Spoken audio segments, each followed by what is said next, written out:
नमस्कार मित्रांनो, श्री स्वामी समर्थ. ज्या घरात या 3 भाज्या खाल्ल्या जातात तिथे पैसा कायम मिळत राहील, लक्ष्मीचा वास राहील, नेहमी सुख, शांती, समृद्धी नांदेल.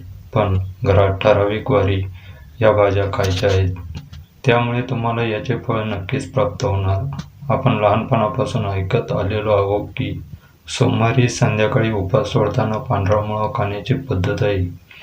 यामुळे भगवान शिव प्रसन्न होतात. अगदी आपल्या आजी पणजीपासून ही गोष्ट आपण ऐकत आलेलो आहोत. मग आणखी अशा कोणत्या भाज्या आहेत ज्या खाल्ल्याने आपल्याला धनाची प्राप्ती होते? या जगात जेवढे खास पदार्थ उपलब्ध होत असतात ते फक्त प्राणी मात्रांची भूक शांत करण्याचे काम करत असतात. कोणत्या ना कोणत्या प्रकारे प्रत्येक व्यक्तीसाठी नक्कीच फायदेशीर सिद्ध होत असतात. परमेश्वराने कित्येक प्रकारचे फळे आणि भाज्यांना या भूतलावर जन्म दिला आहे आणि लोकांना या भाज्यांपैकी फक्त काहीच भाज्या आवडत असतात, ज्याने ते आपली भूक मिटवण्याचे काम करतात. परंतु मित्रांनो, परमेश्वराने दिलेले फळ भाज्या जर तुम्ही ग्रहण करता तर तुमच्या शरीरामध्ये कधीच कोणत्याच प्रकारचा शारीरिक अशक्तपणा येणार नाही, जीवनसत्वाची कमी होणार नाही. तुमचे शरीर नेहमी हसते, खेळते, ताजेतवाने फुलत राहतील. वास्तुशास्त्राच्या फळ आणि भाज्यांच्या ज्ञानामध्ये सर्व काही लिहिले आहे. त्यांच्या अंतर्गत जर तुम्ही आठवड्यातून फक्त काही भाज्यांचे सेवन करतात, ज्यांच्या बाबतीत तुम्हाला आता या व्हिडिओमध्ये माहिती मिळणार आहे, जर तुमच्या जीवनामध्ये तुम्हाला कधीही धनाची कमी होणार नाही. धनाचे आगमन तुमच्या जीवनामध्ये खूप वेगाने सुरू होईल. तसेच माता लक्ष्मीचा आशीर्वाद पण तुम्हाला मिळेल. तुमच्या शरीरामध्ये तुम्हाला कधी प्रोटीन, जीवनसत्वाची, व्हिटॅमिनची कमी पाहण्यास मिळणार नाही.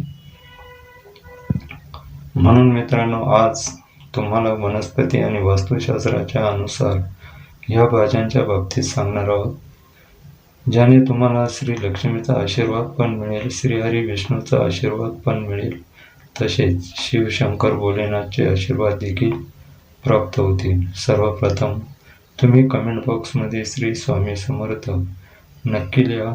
तुमच्या मार्गातून सर्व समस्या जातील व येणाऱ्या सर्व समस्या स्वामी निवारण करतील. त्यांच्या जीवनामध्ये कधीच कष्ट येणार नाही, मग तो कितीही दुःखात असो. तसेच प्रत्येक जण आपल्या जीवनामध्ये भाज्यांचे सेवन दररोज करतोच. भाज्यामध्ये जे पौष्टिक तत्वे अस्तित्वात असतात ती तुमच्या शरीराच्या प्रोटीनच्या कमतरतेला पूर्ण करतात, शरीराचे प्रत्येक रोगालाही समाप्त करतात. परंतु आपण नेहमी बघतो, सामान्यतः लोक टोमॅटो, कांदे, कोबी, बटाटे या सर्वांचे सेवन करतात, ज्यांनी फक्त प्रोटीनची पूर्ती तुमच्या शरीरात होऊन जाते. परंतु ज्या भाज्यांच्या बाबतीत मी तुम्हाला आज सांगणार आहे, त्या भाज्यांच्या बाबतीत वनस्पती ज्ञानामध्ये स्पष्टपणे लिहिले गेले आहे. जर तुम्ही या भाज्यांचे सेवन करतात तर एका बाजूने तुम्हाला आयुर्वेदिक फायदा मिळेल, तसेच की तुमच्या शरीराची कमी पडणारे जीवनसत्व व आयरनची कमी पूर्ण प्रकारे समाप्त होऊन जाईल. तुमचे शरीर खूपच जास्त सुदृढ होऊन जाईल, रोगांपासून मुक्ती मिळेल. व दुसऱ्या बाजूने वास्तुज्ञान असे सांगते की या भाज्यांचे सेवन आठवड्यातून फक्त एकदाही भाजी करतात तर श्री महालक्ष्मीचा आशीर्वाद मिळेल. म्हणजेच जर तुम्ही कर्जात बुडालेला असाल, घरामध्ये धन येण्याचे मार्ग कमी झाले असतील, घरामध्ये बरकत होत नसेल, तर श्री लक्ष्मीच्या आशीर्वादाने या तिन्हीपासून तुम्हाला नक्की सुटका मिळेल. म्हणजे गरिबी, दारिद्र्यता, समस्या या सर्व काही तुमचे पाठ सोडतील आणि तुमच्या जीवनावरती तुम्हाला कधी धनाची कमी भासणार नाही. तुमच्याकडे पैसे येत राहतील, तुमच्या व्यापारामध्ये वाढ होईल. अजूनही कित्येक आशीर्वाद तुम्हाला श्री महालक्ष्मीकडून प्राप्त होतील. जर तुमचा कोणी शत्रू तुमच्या मागे लागला आहे तर तो श्रीहरी विष्णूच्या आशीर्वादाने तुमची पाठ सोडून बाजूला होऊन जाईल. श्री शिवशंकर भोलेनाथची जर तुमच्या पाठीवर आपला हात ठेवला तर तुमच्यावर कितीही मोठी काळी जादूटोणा असेल तर ती पूर्णपणे नष्ट होऊन जाईल. फक्त ज्या भाज्यांच्या बाबतीत मी तुम्हाला सांगणार आहे त्या भाज्यांमध्ये तुम्हाला बस हे ध्यानात ठेवायचे आहे की आठवड्यातील फक्त त्याच दिवशी या भाज्यांचे सेवन करायचे आहे. ज्या दिवसाच्या बाबतीत तुम्हाला व्हिडिओमध्ये मी माहिती देणारच आहे. त्यामुळे माझे तुम्हाला वारंवार आग्रह आहे की व्हिडिओ अर्धवट पाहू नका. कृपया करून या व्हिडिओला अगदी बारकाईने शेवटपर्यंत जेणेकरून तुमच्या जीवनातून सर्व समस्या संपून जाण्यास मदत होईल. फक्त ज्या भाज्यांच्या बाबतीत तुम्हाला आता सांगण्यात जात आहे त्यापैकी सर्वात पहिल्या भाजीचे नाव आहे रताळ्याची भाजी. यामध्ये भरपूर प्रमाणात आयरन जीवनसत्व जास्त असते. जर तुम्ही रताळ्याच्या भाजीला नियमितपणे आठवड्यातून फक्त 1 दिवस खायला सुरुवात कराल तर एका बाजूने तुमचे सर्व ग्रह खूप अधिक मजबूत बनतात. तुमच्यावरील दारिद्र्यता गरिबी निघून जाईल. तसेच तुम्हाला सांगू इच्छिते की श्री महालक्ष्मीचा आशीर्वाद प्राप्त होतो, कारण रताळ्याच्या भाजीचे जे मूळ असते ते लक्ष्मीचे आशीर्वाद असतात. या श्री महालक्ष्मीचा वासही मानले गेलेले आहे. तसेच जास्तीत जास्त लोकांनाही या बाबतीत माहिती नसेल, परंतु आपण बघतो वनस्पती ज्ञानाचा अध्याय नंबर 21 मध्ये स्पष्टपणे सांगितले आहे की ज्या व्यक्तीने आठवड्यातून एकदा या रताळ्याच्या भाजीचे सेवन करावे. रताळ्याची भाजी जर घरामध्ये बनवली तर त्याच्यामुळे गरिबी दारिद्र्यता आपला घरातील वास सोडून देते. अशी व्यक्ती प्रत्येक प्रकारच्या समस्यांशी लढण्यास सक्षम बनते. जर तुम्ही आठवड्यातून एकदा फक्त शुक्रवारच्या दिवशी रताळ्याची भाजी खाता तर तुमच्या शरीराला भरपूर मात्रांमध्ये प्रोटीन, व्हिटॅमिन, सर्व प्रकारचे जीवनसत्व मिळतात. दुसरीकडे तुम्हाला लक्ष्मीचा आशीर्वाद मिळू शकेल. शुक्रवारच्या दिवशी रताळ्याच्या भाजीला नक्की खा, तेही रात्रीच्या वेळी खाण्यास उत्तम राहील. रताळ्याच्या भाजीला शुक्रवारच्या दिवशी खातात त्यांच्या जीवनामध्ये कधीही धनाची कमी होत नाही. शुक्रवारचा दिवस श्री माता राणी लक्ष्मीचा दिवस मानला जातो. रताळ्याची भाजी महाशिवरात्रीला फक्त खाऊ नये. दुसऱ्या भाजीच्या बाबतीत जे तुम्हाला सांगण्यात जात आहे ती भाजी म्हणजे भोपळ्याची भाजी. भोपळ्याच्या भाजीला विज्ञानाच्या भाषेत सर्वात पौष्टिक भाजी म्हणून गणना केली जाते. यामध्ये जीवनसत्वाचा भरपूर समावेश असतो. भरपूर आयुर्वेदिक तत्त्वज्ञांनी देखील या भाजीचे सेवन करण्यास खूप मार्गदर्शन केलेलं आहे. आठवड्यातून फक्त 1 दिवस भोपळ्याच्या भाजीचे सेवन केल्याने कित्येक प्रकारच्या रोगापासून सुटका मिळते. एकदम बरे होऊन जातात. शरीराच्या कित्येक प्रकारच्या पोटात असणारा पाचक रस वाढण्यास मदत होते. तसेच शरीरात इतर कमीलाही ते भरून काढतात. भोपळ्याची भाजी खूप महत्त्वाची आहे. वनस्पतीशास्त्राच्या अध्याय नंबर 21च्या 3ऱ्या पानावर हे स्पष्टपणे लिहिले आहे. जर तुम्ही भोपळ्याच्या भाजीचे सेवन करता तुमच्या घरामध्ये धनाचे आगमन वेगाने होईल.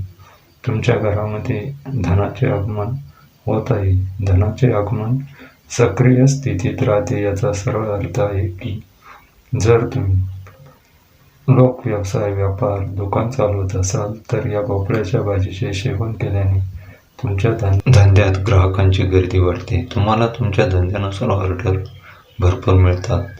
ऑर्डर भरपूर मात्रात येऊ लागतात. तसेच तुमच्या घरामध्ये धनाची आवक वाढते. ती वेगाने पैसे येण्याचे मार्ग मोकळे होऊन जातात. भोपळ्याच्या भाजीचे सेवन तुम्ही बुधवारच्या दिवशी करा. वनस्पतीशास्त्रानुसार खूप यशस्वी मानले जाते. तिसऱ्या भाजीच्या बाबतीत मी तुम्हाला सांगत आहे ती भाजी आहे म्हणजे मिक्स डाळ. मिक्स डाळी वापरून बनवण्यात आलेली सांगाड्याची भाजी. फक्त ही सांगाड्याची भाजी म्हणजे 4 प्रकारच्या डाळींना म्हणजे तूर डाळ, मूग डाळ, मटकी डाळ आणि थोडीशी उडीद डाळ यांना बारीक मिक्सरला वाटून छोटे छोटे सोयाबीनसारखे वडे करून त्यांना उन्हात वाळवतात. या सांगाड्याच्या भाजीला प्रोटीनचे घर मानले जाते. यामध्ये 17 प्रकारचे व्हिटॅमिन व प्रोटीन भरपूर मात्रात देत असतात. या भाजीला न केवळ पौष्टिक तत्वाचे भंडार मानले गेले आहे तर या डाळीत श्रीहरी विष्णूचा वास असल्याचे मानले जाते. याचा रंग पिवळा असतो आणि पिवळा रंग श्रीहरी विष्णूंना अत्यंत प्रिय आहे. या भाजीचे सेवन तुम्ही फक्त गुरुवारच्या दिवशी करायचे आहे, कारण गुरुवारच्या दिवशी या डाळीचे सेवन केल्याने सूर्यदेव देखील मजबूत होतात. आपल्या कुंडलीमध्ये सूर्यदेवाचे स्थान मजबूत होते. याचा अर्थ असा आहे की तुमच्या जीवनात जे नवग्रह आहेत ते तुमची नेहमी साथ सोबत तुमचा गुरुग्रह मजबूत बनवतो. आणि श्रीहरी विष्णूचा ज्या व्यक्तीला आशीर्वाद प्राप्त होतो अशा व्यक्तीला जीवनामध्ये आकाशामी धनाची प्राप्ती होते. एकदमपणे कुठून तरी तुमच्याजवळ पैसे येतील किंवा तुम्हाला धंदा व्यापार नोकरी करत असाल तर त्यांच्यामध्ये अचानक उन्नती पाहण्यास मिळते. मित्रांनो, येथे आपण मी जे यावरून सांगते की हिंदू पुराणाच्या अनुसार लक्ष्मी मातेच्या हातात धन देण्याचे कार्य असते, परंतु कोणास किती धन द्यावे हे मात्र श्रीहरी विष्णूच्या हातात असते. त्यामुळे गुरुवारच्या दिवशी तुम्ही या भाजीचे सेवन अवश्य करा. आता ज्या चौथ्या भाजीचा विषय आपण सांगण्यात जात आहे ती आहे तर पाणी, ज्यांचा तुमच्या जीवनात रोज वापर करावा, म्हणजे ते कढीपत्त्याची पाने. जर तुम्ही तुमच्या जीवनात वापरतात तर वनस्पतीशास्त्राच्या अध्याय नंबर 21 मध्ये स्पष्ट सांगितले आहे की कढीपत्त्याचा वापर जो कोणी करतो त्याच्या जीवनामध्ये शत्रू आणि समस्या राहत नाही. शत्रू त्यांचे नुकसान कधीही करू शकत नाही. तो शत्रू ते नुकसान करण्यास कधीही यशस्वी होत नाही. उलट त्यांचे नुकसान होईल. मात्र असे मानले जाते की कढीपत्ता लोकांच्या वरील अशा काळाला बाजूला करतो ज्याच्यावर खूप अधिक समस्या सुरू आहे. असे मानले जाते की कढीपत्त्याचे रूप असते यावर श्री महादेवाचा वास असतो. आणि जर तुम्ही कढीपत्त्याचे सेवन करता तर तुमच्या जीवनात तुम्हाला महादेवाचा आशीर्वाद प्राप्त होतो. अर्थात साक्षात काळही तुमचे काही बिघडू शकणार नाही. फक्त कढीपत्ता खाणाऱ्या व्यक्तीला कधीही हार्ट अटॅक येणार नाही, कारण त्याच्या सेवनाने शरीरातील कोलेस्ट्रॉल पूर्णतः नष्ट होऊन जाते. आणि या गोष्टीला विज्ञानानेही सिद्ध केले आहे.